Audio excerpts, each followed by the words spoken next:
Welcome to Legal 123s with ByrdAdatto. Legal issues simplified through real client stories and real-world experiences.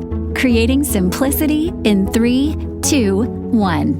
Welcome back to another episode of Legal 123s with ByrdAdatto. I'm your host, ByrdAdatto, with my co-host, Michael Byrd. As a business and healthcare law firm, we meet a lot of interesting people and learn their amazing stories. Our clients commonly come to us with the latest word on the street that they heard from a friend. This season, we'll talk about stories with a common legal urban legend and seek to either prove or disprove the legend. This season's theme is fake or real. Awesome, Michael. Now, Michael, I know you and our partner, Jay Reyero, love to go to Colorado a lot. And why do you like to visit it? I mean, it's kind of a stupid question, Brad. It's going to be 109 degrees where we live today. And Colorado, it's not going to be 109 degrees today. Okay. No, it's beautiful. It's, to be outdoors. I like to ski, and the summer has its own, getting out there just to be in the fresh air. It's pretty amazing. Yeah. Well, since you mentioned Jay, we're glad to have him on again this time. So we welcome back our partner, Jay. Thanks for having me. Love being here. Yeah, Jay, so glad you're back on our show, but same question that I asked Michael. Why do you like to visit Colorado? Well, besides the fact that I get to actually move all day and hike and be outdoors, I also like to run. And so when I get out in the mornings to run, it's normally 40 degrees as opposed to 85 degrees when I get up here and it's still dark outside. Mm-hmm. So again, to Michael's point, I don't like having my face melted off. Oh, okay. No Indiana Jones moments. Actually, I'll be visiting Colorado in a few weeks. I'm actually going fly fishing for the very first time. Whoa. I know. Have either one of you ever gone fly fishing? And if so, do you have any pointers? Yes, I went a couple of years ago. I would say buy waders. No matter how many times you plan on going fly fishing, this could be your only time. Do it. When I went a couple of years ago, I wore really thin, short running shorts and regular tennis shoes. And within the first 5 minutes, the guide had me crossing a stream that was upper thigh deep. The water was 40 to 50 degrees. I mean, I stepped into that thing and I couldn't feel my legs. It was down to the bone pain. So no matter what, even if it's the only time you're ever going to go, buy waders. Okay. And so if it's up to your waist, it's probably up to my eyeballs. So I probably need scuba gear. Yes.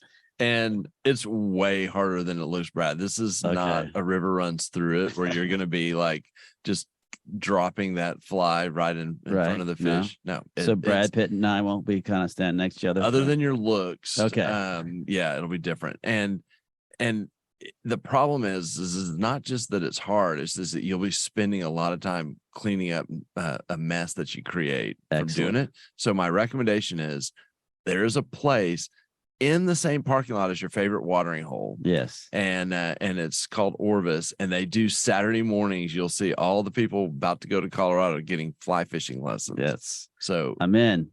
All right. Well, Michael, do you think while I'm fly fishing, I might see Bigfoot? Well, that took a turn, Brad. I guess if you partook in some of the other things that Colorado has to offer, you might. Okay. Well, what about Sasquatch? Oh man, I'm just gonna roll with it. I mean, yes, maybe on a beef jerky commercial or something like that. Yeah, I think at this point, Brad feels like he's back in his childhood dream when he's walking through the supermarket, checking out all the tabloids and seeing the Bigfoot stories and the Sasquatch stories. Yeah, you mean last week? Yeah. Fair. Well, I don't know what to believe more. I don't know about you guys, but you turn on the TV or you read the paper, and it's not the tabloid news, or maybe it is the tabloid news, but it's coming to life in our regular paper and our regular stuff. We have Congress holding hearings on UFOs. I mean, Michael or Jay, even have any of y'all do I feel like I'm going back in the 80s movies here? Have y'all seen this stuff? Well, your brain lives in the 80s movies first. So let's get that out of the way. Okay. I was not aware of the UFO news story, but it does not surprise me because there is, someone running for president who's been indicted, and every other thing is something that's different than you hear about. Okay. Yeah. Yeah. I mean, this is the one. Isn't this the one that they found flying around Uranus, right? Oh, you just know your audience so well. Sorry, that's for my kids. They always groan and roll their eyes. Oh man, been to hold that one in your back pocket for years. Okay, so my Bigfoot question again. I don't think it's that strange all of a sudden. So if I do see Bigfoot, what should I do? You need to be able to run faster than the guys that you're with, Brad. Oh, Michael, I'm pretty sure that's about bears, maybe even dinosaurs back in your time, but pretty sure that's bears, not UFOs. Well, I guess then I'll edit my response. And since it probably means that you ate one of Colorado's special mushrooms or gummies, then you just need to go find a safe space and take a nap. okay.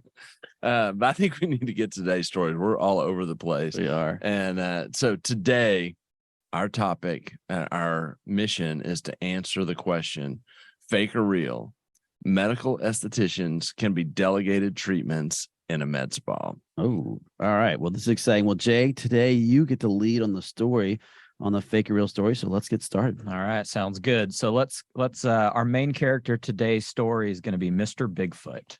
Again, you know your audience, Jay.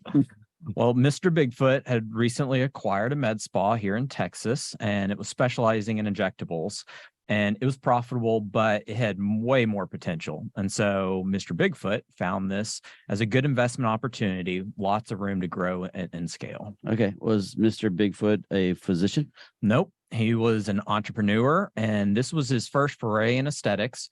He had some limited experience in healthcare, enough to kind of know that he needed an MSO, which he did have. So when he acquired the business, the medical director, let's call her Miss Nessie, stayed on, as did most of the providers and non-clinical staff. So at the end of the day, fairly smooth acquisition. All right. First off, Michael, I have to jump in here first. I love how Jay is committed now. First, we have Bigfoot. Now we have Nessie, the Loch Ness Monster. Great touch. Second, it sounds like we didn't work with Mr. Bigfoot here on the acquisition and operations. So what really happened here? Why did he call us? What help did he need? Yeah. So about a month after closing the deal, Miss Nessie got a letter from the Texas Medical Board that had notified her, hey, there's been a complaint filed against you.